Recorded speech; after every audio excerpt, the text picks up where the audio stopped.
In a bustling part of the city, the Morning Brew Cafe has floor-to-ceiling windows that let in a lot of sunlight.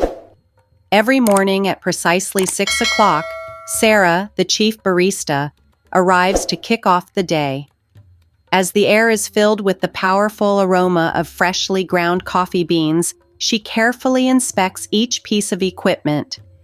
Regular customers arrive and depart, infusing the small area with vitality.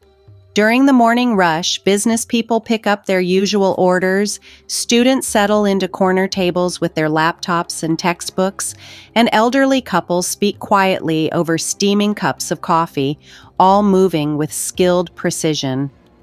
The cafe has a special importance for the core of the town. The old hardwood floor had witnessed many events unfold: proposals, breakups, corporate talks, and quiet moments spent alone. The artwork on the walls of the local area tells its own narrative of creativity and self-expression. Soft jazz music playing in the background provides an atmosphere that encourages both relaxation and productivity. The barista's familiarity with the names and orders of most customers adds a personal touch to every transaction. As the morning rush draws to an end, the cafe becomes a safe haven for those who are trying to escape the chaos of the city. Writers are still inspired by the place. Painters are still writing in their notebooks. Friends are still getting together for lunch. Carefully chosen over the years, the menu features a selection of regional favorites and international specialties. Coffee connoisseurs have made the unique house mix, refined through numerous tastings, famous. By the middle of the day, the pace decreases significantly. The scent of baked goods fills the air, mixing with the ever-present aroma of coffee. Long shadows stretch across the old wooden tables cast by the sunlight. The regular customers are in their usual spots. Mrs. Chen is enjoying her daily green tea, John is working on his laptop behind the counter, and Emily is sitting by the window with her romance novels.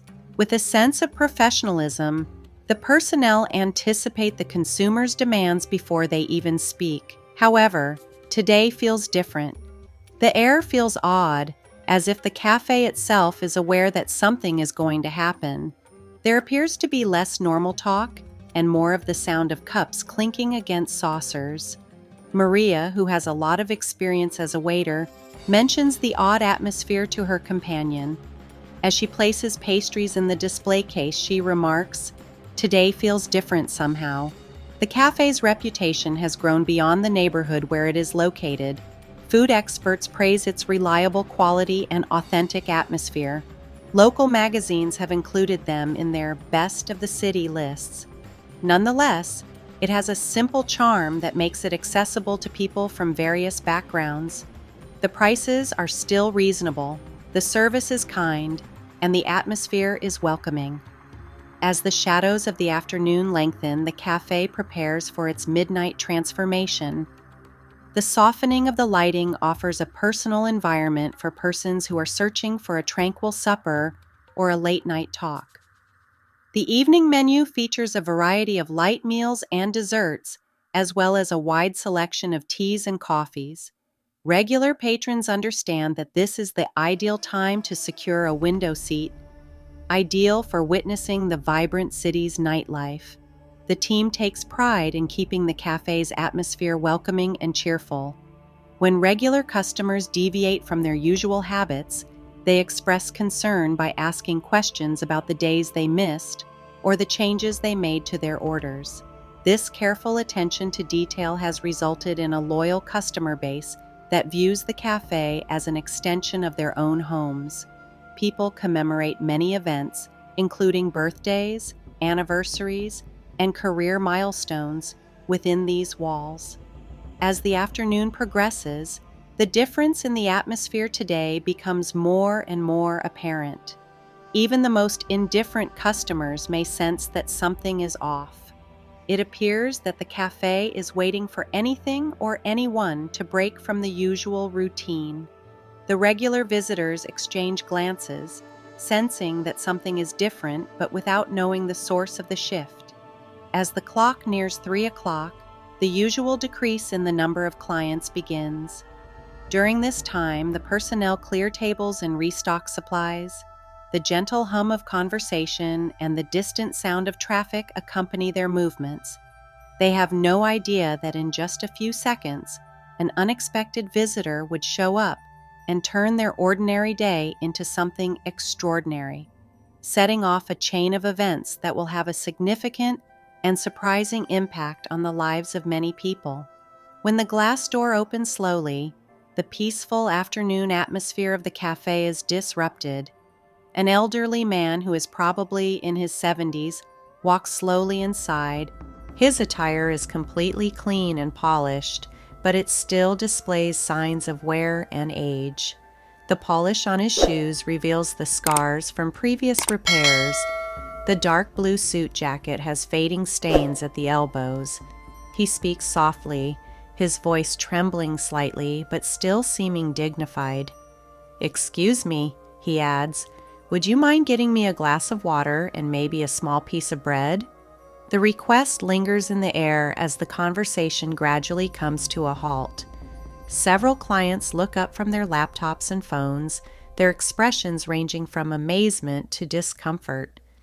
The young barista behind the counter glances nervously in the direction of the manager's office. The employees are plainly uncertain about the cafe's policies regarding these kinds of situations.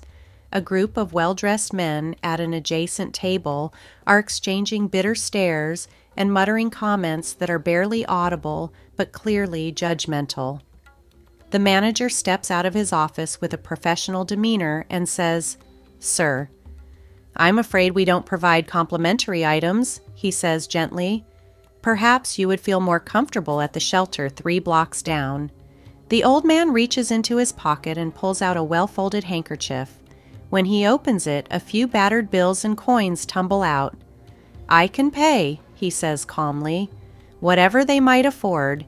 They have clearly saved the money with excellent care, perhaps reflecting several days of meticulous budgeting. A young couple seated at a window table whispers to one another. The woman's expression shows pity while her partner dismissively shakes his head. Though their attention is obviously focused on the developing scene, other customers seem to be preoccupied with their devices or chats, which fuels growing tension in the environment. The manager hesitates, torn between maintaining the cafe's sophisticated reputation and responding with respect for basic human dignity. "Sir, our minimum order is much more than—" He stops, then notices that the elderly man is watching him for the first time. The watch he is wearing, which matches his appearance, reflects the afternoon light. The elderly man waits patiently, his eyes showing only a peaceful dignity that seems to transcend his current situation, not shame or resistance. His hands, marked by years of physical labor, rest gently on the counter. The watch he wears slides slightly, exposing a fading tan line underneath that suggests it is a recent addition to his collection. A teenage barista, who is new to the job, walks forward with a glass of water and receives a stern look from her boss. The elderly man accepts the small act of kindness with genuine gratitude, which creases his eyes. "Thank you, child," he murmurs gently, his voice bearing the weight of many unspoken stories. Now the cafe's typical ambient sounds appear subdued: the hum of the espresso machine, the clinking of cups, the tap of keyboards, all secondary to this moment of group suffering. A businessman quickly gathers his belongings and leaves, perhaps closing the door more forcefully than necessary behind him. The elderly guy slowly sips his water, relishing every mouthful as though it were priceless. Minutes stretch like hours. His appearance stands out sharply against the cafe's well-manicured casual luxury vibe. Still, his demeanor shows he wasn't always a stranger in such settings. Another client walks up to make an order, purposefully avoiding making eye contact with the old man. Trying to keep things normal in a scenario that is progressively embarrassing, the staff person manages the interaction with forced cheerfulness. The air still smells of fresh coffee and baked pastries, now nearly mockingly plentiful. Once the older man gently places the empty glass down, his watch catches the light once again. Under closer inspection, the timepiece seems to be a limited edition model from some years ago. Its existence begs unresolved issues about its source and the narrative behind it that would eventually highlight relationships none could have predicted. The action continues to unfold in excruciatingly slow motion, with each moment stretched out by the discomfort of the group and unspoken judgments. Nevertheless, the elderly man maintains his dignity throughout the entire ordeal, serving as a silent monument to events that are unknown and stories that have not been told. Despite the discomfort of the situation, the observers have little idea that this moment will trigger a series of events that will change many lives. Quietly seated in her corner, a Nihyen watches the scene across the edge of her cappuccino cup. Her successful business clothes and frequent cafe attendance make her a familiar sight, but something unexpected draws her attention. Her eyes lock on the elderly man's wrist, more especially on the watch that looks so out of place. Through the awkward silence, she says to herself, "That watch?" Memories bursting back with stunning clarity.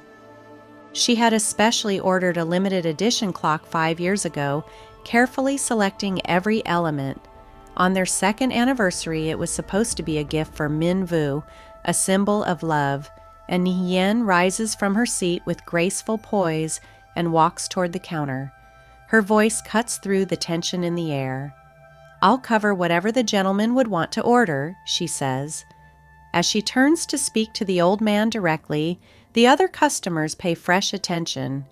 "Please, sir, order anything you would like. It would be my pleasure." The old man looks at her in surprise, his eyes fluttering with recognition that he quickly tries to hide. "You are too nice, miss," he says gently, his voice slightly emotional. "But I couldn't possibly impose." His hand automatically moves to conceal the watch, a motion that supports Nyen's misgivings. As the old man stares in surprise, the cafe falls silent. "That watch," Nyen says quietly, "has a tiny scratch on the back, right? Is it located just below the inscription?" His fingertips trace the identical spot that she pointed out, where the words, "Forever yours," and "Nyenem" are gently carved. The manager quickly gets to work preparing a table when he senses that the tone has shifted. And Nyen guides the older man to a quiet spot where no one can see or judge him. Even though she already knows the answer, she asks him softly, "You are Minvu's father, right?" The old man nods slowly and tears well up in his eyes. "He spoke of you often," he whispers, his voice barely audible. He stops, unable to finish his sentence. Even after. The years of silence between them hang in the air, and Nyen signals to the waitress and orders a full dinner and fresh coffee for both of them. "Please," she says when he objects. Her voice is filled with years of unanswered questions and hidden pain. "I need to know. I need to understand," the old man says as he begins to speak softly while they wait for their order. He tells her that Minvu loved the watch until the day he died, and that he would often sit in his room staring at it and tracing the inscription with his fingers. "He never stopped loving you," he says with enormous weight. The intense moment demands attention, even though several cafe patrons pretend not to notice. "Why do you have his watch on?" Nyen asks in a gentle voice, watching as the elderly man lifts his coffee cup with hands that tremble quite a bit. His response is slow and painful. He feels embarrassed at the thought of losing his son's priceless possession, but someone has encouraged him to think about selling it to pay for medication. And Nyen reaches across the table and places her hand over his. "The watch belongs with you," she says firmly. Her voice catches the words slightly, as memories of better times threaten to overwhelm her. "It's a part of Minvu that should stay in the family." Although the cafe's atmosphere eventually returns to normal as their conversation continues, eyes still find their way there sometimes. The manager ensures that their table receives attentive treatment. And Nien learns more about the last years of Minvu. Every word is precious and sad. By the time their dinner is over, they have formed a bond based on mutual love and suffering. And Nien takes out her business card and writes her personal number on the back. She presses it into his hand and says, "Please, let me help." Not out of sympathy, but because this is how Minvu would have wanted it, the elderly man carefully places the card into his wallet, his fingers trembling. As they prepare to go their separate ways, Nixien silently vows to Minvu's memory and to herself. This unexpected encounter would mark the beginning of something new rather than the end. It would be a chance to recognize the love that never truly faded and to mend old wounds. As they head to his little apartment, the elderly man confides, "I keep his room exactly as he left it." His mother used to say it was unhealthy, but after she passed, his voice falters as he opens the door to expose a small but tidy living quarter, despite clear poverty. The room where he guides Nien stays still in time. Still on the bookcases are Minvu's engineering books. His graduation picture dominates the desk. And Nien's heart catches when she sees their previous pictures, meticulously kept in frames despite their family's earlier rejection of their romance. "He was going to propose that weekend," the old guy says, opening a drawer to take a little velvet box. "He had saved for months to buy this ring. He was on his way to meet you when the accident happened." The revelation hits Nien like a physical blow, as years of questioning are now answered in a horrible way. She remembers that day clearly. She was waiting at their favorite cafe, constantly checking her phone and growing more and more anxious as the hours passed. By the time she arrived, Minvu had disappeared, taking with him all their hopes for a future together. "His mother blamed me," the older man says gently. His hands shake as he returns the ring box to its drawer. He said, "I should have forbidden the relationship from the start. The pressure from both families, the constant disapproval. Perhaps it was too much for him to bear." And Nien finds out how Minvu fought for their love right up until the very end. How had he faced his family, made further attempts to save for their future, and remained steadfast in his loyalty to her. The watch that she gave him became the most valuable thing he owned, a symbol of his refusal to obey those who prohibited their marriage. The father points to a tattered chair by the window and says, "He would sit here for hours writing letters he never sent. After the accident, we found dozens of them." Then he pulls out a bundle of envelopes carefully tied together with a fading ribbon. "We have all instructed them to go to you." It is almost impossible to read the lettering. Minvu's statements are full of optimism and ambition, yet they reflect a future that they will never experience. His flawless handwriting preserved his thoughts about their future together, his hopes of bringing their families back together, and his unwavering faith in their love. The old man softly says, "I wrote the last letter on the morning of the accident." He hands Nien a sealed envelope, the paper of which has yellowed a bit with age. Inside, she finds not just Minvu's final words of love, but also his wishes for his parents' future happiness and health. After Minvu's death, Nixien learns of the family's struggles via tears.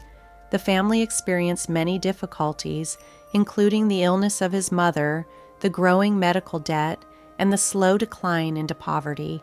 Nevertheless, they preserved his memory by keeping his room and possessions intact, even while they sold off everything else that was worth something. The father speaks softly, saying, "He always said that you were the strongest person he knew." He looks around the small house, and a look of humiliation crosses his face. Minvu would be embarrassed to see his parents in that way. And Nien shakes his head vigorously. Her voice is full of emotion as she responds, "No." She takes the hand of the elderly guy and makes a quiet vow to help bring back the dignity that this family has lost. "Minvu would be pleased with the way you have honored his memory and kept his love alive." They continue to talk and share memories of Minvu as the light of the afternoon begins to fade. Every story and every remembered incident form a connection that spans the years of silence and misunderstanding, and Nien now sees how pride and circumstance had tried to keep them apart even after Minvu's death. Finally, the father says, "You should keep these," and he pushes the pile of letters in her direction. You were the intended recipient. His gesture is not just a transfer of memories, it is also the beginning of the healing process, which involves mending relationships. And Nihien turns back one more time to examine Minvu's chamber as she is ready to leave. She can almost see him there, smiling at his encouragement as the evening draws near. Now the path forward is clear, an opportunity to honor his memory by serving the individuals he cared about the most. And Yen thought that the meeting with Ba Kam, who is Minvu's mother, would be much easier. The elderly woman sits rigidly in her hospital bed, her expression betraying little to no emotion. "Why have you come now?" she asks, her voice barely audible but filled with reproach.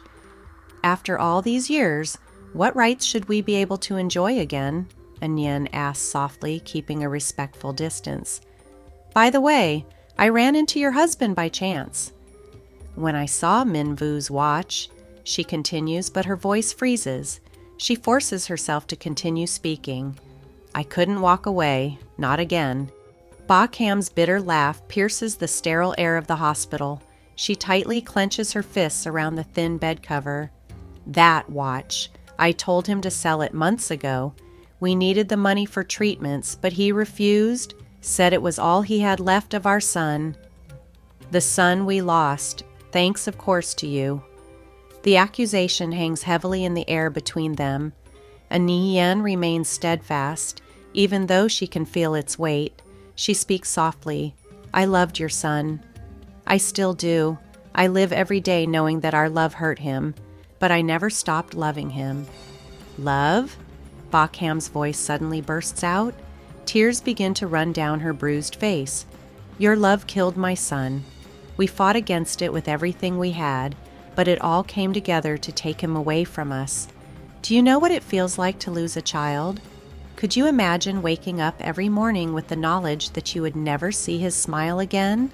Know that pain."